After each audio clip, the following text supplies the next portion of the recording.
বক্তব্য পেশ করছেন 11 জনের পক্ষে শীর্ষ নেতা, বিশ্ববরেণ্য ইসলামী আন্দোলনের অবিসংবাদিত নেতা, মজলুম নেতা, বাংলাদেশের শিশু কিশোরের দাদুভাই নামে খ্যাত মানবিক নেতা,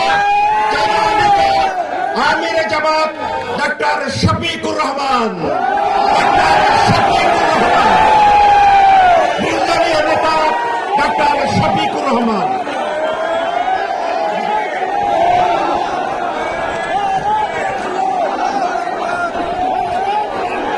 আমির জামাতের আগমন, শুভেচ্ছার স্বাগতম।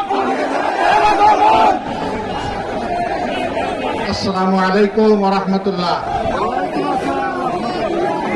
প্রিয় বৃহত্তর বরিশালবাসী, আপনারা কেমন আছেন? আলহামদুলিল্লাহি রাব্বিল আলামিন, ওয়াসসালাতু ওয়াসসালামু আলা রাসূলিহিল কারীম ওয়া আলা আলিহি ওয়া সাহবিহি ওয়া আহলি বাইতি আজমাইন। বিভাগীয় শহর ঐতিহ্যবাহী বরিশাল নগরীতে 11 দল কর্তৃক আয়োজিত আজকের এই বিভাগীয় সমাবেশের সম্মানিত সভাপতি জননেতা জনাব অ্যাডভোকেট মুয়াজ্জেম হোসেন হেলাল, আজকের এই সমাবেশে উপস্থিত এনসিপির কেন্দ্রীয় আহ্বায়ক, মহান জাতীয় সংসদের বিরোধী দলীয় চিফ হুইপ জনাব নাহিদ ইসলাম, 71-এর রণাঙ্গনের লড়াকু যোদ্ধা শহীদ প্রেসিডেন্ট জিয়াউর রহমানের ঘনিষ্ঠজন, এলডিপির সম্মানিত চেয়ারম্যান জনাব ডক্টর কর্নেল অলি আহমদ বীর বিক্রম সহ 11 দলের শীর্ষস্থানীয় নেতৃবৃন্দ, মঞ্চে বসা কেন্দ্রীয়, আঞ্চলিক এবং স্থানীয় নেতৃবৃন্দ, প্রিয় বরিশালবাসী, সাংবাদিক বন্ধুগণ, আমার আগে একে একে সম্মানিত নেতৃবৃন্দ গুরুত্বপূর্ণ বক্তব্য রেখেছেন। দুই একটা বিষয় হয়তো বা রিপিট হয়ে যেতে পারে, তারপরেও অতি সংক্ষেপে কিছু কথা বলে আপনাদের কাছ থেকে আজকের মতো বিদায় নিতে চাই ইনশাআল্লাহ। আজকে ভোরবেলা ফজরের নামাজ পড়ে বরিশালের উদ্দেশ্যে রওনা করলাম। আস্তে আস্তে ভাঙ্গা পর্যন্ত মোটামুটি একটা অবস্থায় আসলাম। ভাঙ্গা ছেড়ে যখন বরিশালের রাস্তা ধরলাম, তখন দেখি যে ভাঙ্গার পরেই ভাঙ্গা রাস্তা শুরু হয়ে গিয়েছে। পুরাটা রাস্তা বঙ্গোপসাগরের পানির ঢেউয়ের মতো। রাস্তা আবার মাত্র 2 লেনের, একটা বিভাগীয় শহরের রাস্তা, তাছাড়া পাশে আছে কুয়াকাটা, বাংলাদেশের দ্বিতীয় বৃহত্তম সমুদ্র সৈকত, নাকি এইটাই বৃহত্তম আল্লাহ ভালো জানেন। এই রাস্তাটা বরিশালবাসীর প্রাণের দাবি যে এটা 6 লেনে উপনীত হবে।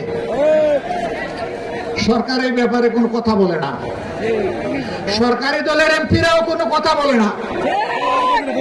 কেন তারা বলে না? কেন তারা জোরে আওয়াজ তোলে না? ভোলা বাংলাদেশের অংশ, কিন্তু বাংলাদেশ থেকে বিচ্ছিন্ন। ভোলাবাসীর প্রতি এটা কোনো দয়া নয়, দাক্ষিণ্য নয়, করুণা নয়। ভোলাবাসীর ন্যায্য পাওনা একটা ব্রিজ, সেই ব্রিজ এখনো হয়নি কেন? তার সিদ্ধান্ত এখনো নেওয়া হয়নি কেন? এর থেকে এখনো উঠে নাই কেন? এই সব কিছুর জবাব আমরা জানতে চাই সরকারের কাছ থেকে। প্রিয় বরিশালবাসী, রেল হচ্ছে যোগাযোগের নিরাপদ এবং সহজ মাধ্যম। বাংলাদেশের বিভিন্ন জায়গায় রেল লাইন থাকলেও বরিশালবাসী রেল লাইনের গল্প শুনেছে, রেল লাইন দেখে নাই। কি অপরাধ বরিশালবাসী? এখানে রেল লাইনও দিতে হবে।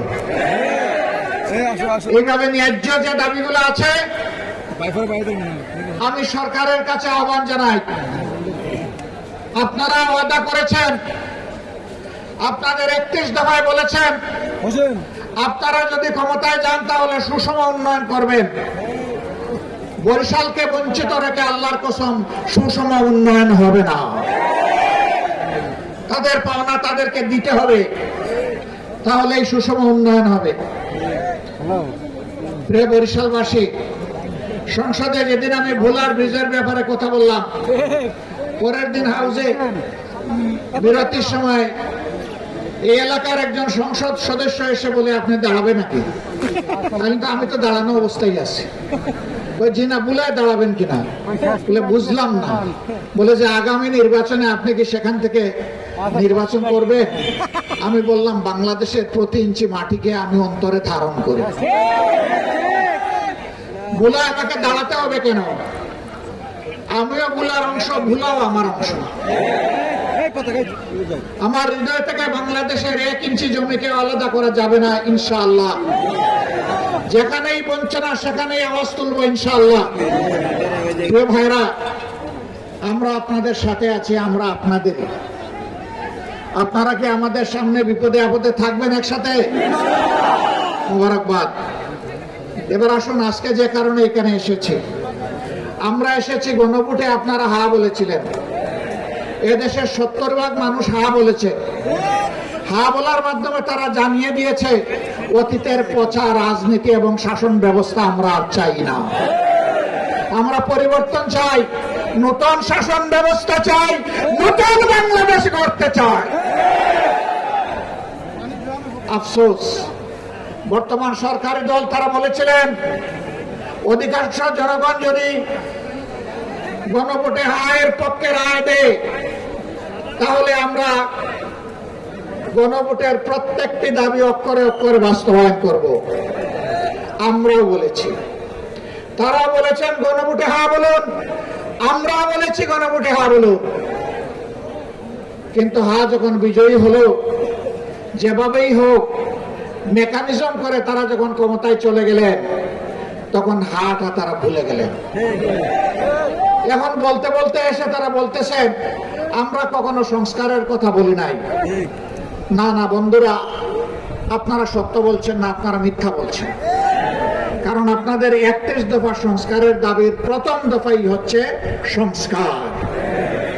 এখন বলেন যে সংস্কার কি জিনিস বুঝি না। আসেন আমরা সংবিধান সংশোধন কমিটি করি। আমাদের সংসদের ভিতরে আপনারা দেখবেন মাঝে মাঝে একজন অবৈতনিক শিক্ষক তিনি আমাদেরকে সবক দেন। এইটা সংবিধান, ওইটা সংবিধান, এইটা ধারা, ওইটা ধারা। আমি জিজ্ঞেস করতে চাই, সংবিধান এবং কার্যপ্রণালী বিধির কোথায় আছে? সংসদে আপনি একটা সংবিধান সংশোধন কমিটি করতে পারবেন, মেহরবানি করে তা দেখিয়ে দেন। আমরা যখন তার প্রতিবাদ করেছি, এখন শুনলাম সংসদের ভিতরেই তারা আওয়াজ দিয়ে সংবিধান সংশোধন কমিটি গঠন করলেন। আমরা এটাকে ঘৃণা করে প্রত্যাখ্যান করেছি।